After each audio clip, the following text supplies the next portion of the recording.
From the very moment the United States rejected monarchy, it declared itself a land of equal opportunity and self-governance. But have you ever wondered if that's the whole story?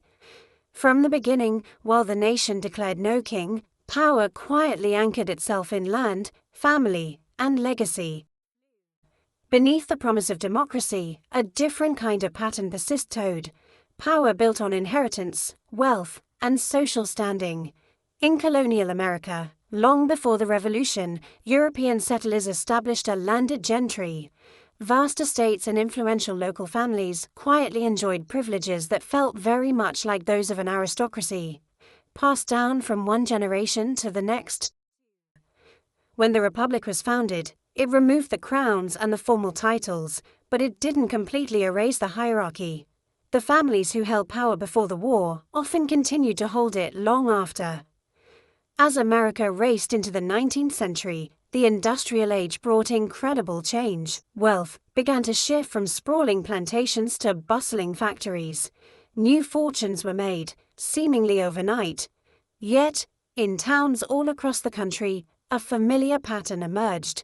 It wasn't uncommon for just one or two families to own the bank, the main farm, the mill, and even hold sway over the local courthouse. The appearance of equality for all often masked the quiet continuity of inherited power, just in a new industrial form. By the mid-20th century, the United States may not have had dukes or earls, but it certainly had its own dynasties.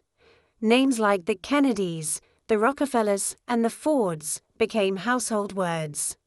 These families shaped not just business, but culture, philanthropy, and government on a national scale. Their influence was immense, and leadership often seemed to come not just from pure merit, but from access to the best schools, the right social circles, and the corridors of power. This was an aristocracy of a different kind, one defined by influence and legacy rather than by royal decree. So, where does that leave us today? Today's elites don't wear crowns or coronets. Their ascendancy is quieter, more subtle, built on networks of wealth, influence, and legacy.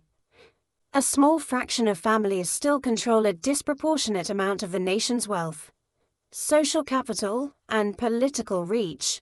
Elite education and exclusive networks create new hierarchies that can be just as rigid as the old ones. No titles remain, but the system of inherited advantage persists in new and powerful ways.